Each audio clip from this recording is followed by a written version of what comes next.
অসমীয়াগিৰি কথা জিতুল নাথ কণ্ঠ দেৱৰাজ শৰ্মা।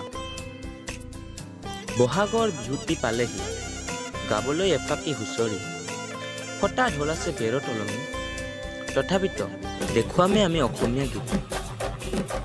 কোম্পানীক দিলে বিশ্বাসত টকা নিলে হাজাৰ হাজাৰ লুটি নাই কোনো আপত্তি ভিক্ষাৰী খুজিলে নিদিওঁ আমি এটাও ফুটা কৰি তেতিয়া ক'ত যায় আমাৰ অসমীয়া গীত। কণাখৰাই গান গায় ৰাস্তা ৰাতিত চাৰ্কাছ দেখুৱায় ডেকাবোৰে জুমি জুমি চায় টকা সংগ্ৰহৰ আগে আগেহে সকলো পলায়।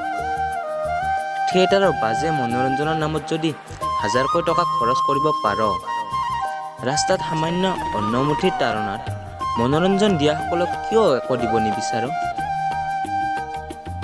পুত্ৰ ডাঙৰ হয় শিক্ষিতও হয় বিয়া পাতি মাক দেউতাকক বৃদ্ধাশ্ৰমত থয় মাটি বিক্ৰী কৰি যি সন্তানক শিক্ষিত কৰে ন পত্নীক পাই সেই সন্তানে জন্মদাত্ৰীক পাহৰে।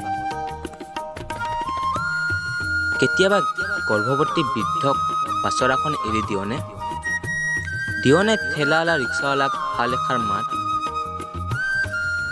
আমাৰ সমাজত আজি কিমান সুৰক্ষিত নাৰী মুকলি আকাশৰ তলত ঘূৰিছে হত্যাকাৰী খৰ্গ কাটি পেলাইছে চৰাং চিকাৰী তথাপিতো দেখুৱামে আমি অসমীয়া গীত। আজিৰ অসমীয়া যেন আছে শুই বাংলাদেশীও আছে পদূলিত ৰৈ গোহালিৰ গৰু চুৰ কৰি লৈ গৈছে বাংলাদেশলৈ। অসমীয়া জড়িত নহ'লে এয়া হ'ব কেনেকৈ? অসমীয়াৰ মাজতে কাজিয়া বিদেশীয়ে লৈছে তাৰে সুবিধা টকা মানে চাকৰি চাকৰি মানে টকা আৰে ঘোচ লোৱাজনতো এজন অসমীয়া। কুসংস্কাৰ অন্ধবিশ্বাসৰ পৰা আঁতৰি মনৰ জড়তা দূৰ কৰি সুদৃঢ় হ'ব যেতিয়া ভাতৃত্বৰ এনাজৰী সুৰক্ষিত হ'ব যেতিয়া নাৰী উন্নতিৰ পথত আগুৱাই যাব যেতিয়া আমাৰ জাতি তাকেহে বুলি প্ৰকৃত অসমীয়া গীত। নমস্কাৰ।